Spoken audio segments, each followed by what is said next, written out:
এ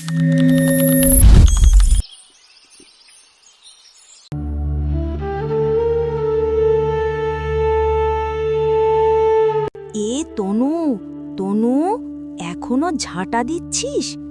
এত দেরি করে ঘর সামলাস কে বলেছিল? আসছি মা, এক্ষুনি আসছি। তোর বাপের বাড়িতে কি এমনই শিক্ষা দিয়েছে? বউ হয়ে ঘরে এলে সকাল সকাল উঠতে হয়, তা জানিস না? মা, আমি তো ভোরেই উঠেছিলাম। গরুগুলো না খেয়েছিল না, তাই আগে ওদের খাওয়ালাম। গরু আগে না ঘর আগে? ঘরের মান যদি না রাখতে পারিস তাহলে ওই গরুর মাঝেই থাকা ভালো ছিল। তনু কিছু বলে না, ও জানে রাগের উত্তরে রাগ দিলে আগুনই বাড়ে। দেখ, আমি কোনো দুষ্ট শাশুড়ি নই, কিন্তু আলসেমি আমি সহ্য করতে পারবো না। ঘরে সকাল সকাল জল আনবি, উঠোন পরিষ্কার করবি, ছেলেকে নাস্তা দিবি, এইটুকু তো করতেই হবে। ঠিক আছে মা, আমি এখনই জল আনতে যাচ্ছি। আর শোন, আজ দুপুরে পাতে মুগ ডাল হবে। লবণ যেন বেশি না পড়ে। গতকাল তোর রান্নায় সবাই নাক মুচকেছিল। না মা, আজ খুব ভালোভাবে রান্না করব, তুমি পছন্দ করবে। ঠিক আছে, দেখি তাহলে। তোর কাজের জোরেই বোঝা যাবে তুই কেমন বউ। রানু নিঃশব্দে বেরিয়ে যায় গ্রামের কলের দিকে। তার চোখে কষ্টের ছায়া, তবুও মুখে হাসি। কারণ রানু জানে, নতুন ঘরে টিকে থাকতে গেলে শুধু কাজ নয়, মনও জয় করতে হয়। পুতুল পাশের বাড়ির বউ তনুর একমাত্র বন্ধু। কিরে তনু, এত ভোরে জল আনতে বেরিয়েছিস? এখনো কুয়াশা কাটেনি। কি করব বোন, মা সকালে রাগ করল, তাই ভাবলাম জলটা আগে নিয়ে যাই, তারপর রান্না শুরু করি। শুরুতেই রাগ, কিন্তু তুই মনে কষ্ট নিস না। তোর ধৈর্যই একদিন ওর মন জয় করবে, আমি জানি। আশা করি তাই হবে। আমি খারাপ হতে চাই না, শুধু চাই যেন মা একদিন বুঝতে পারেন আমি ওনারই মেয়ে।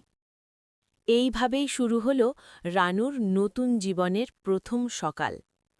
অভিমান, ভালোবাসা আর ধৈর্যের মিশেলে যার প্রতিটা দিন এক একটি পরীক্ষা। সকাল থেকে একটানা কাজ করে ক্লান্ত তনু। শাশুড়ির মুখের রাগের কথা যেন তার বুকের মধ্যে কাটার মতো বিঁধে আছে। কিন্তু সে কারো কাছে কিছু বলে না, শুধু নিজের মনে কান্না জমে থাকে। আমি কি এতটাই খারাপ মা? আমি তো ভুল কিছু করতে চাই না, শুধু ভালোবাসা চাই। এই ঘরটা যেন আমার নিজের ঘর হয়ে যায়।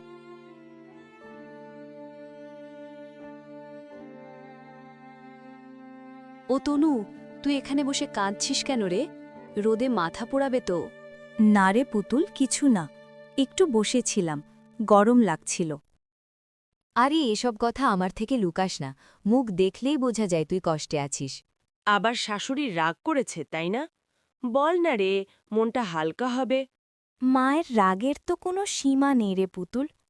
আমি যতই চেষ্টা করি কিছুই ঠিক হয় না। সকালে গরুদের খাওয়ালাম, তাও বলল আমি নাকি ভর সামলাই না।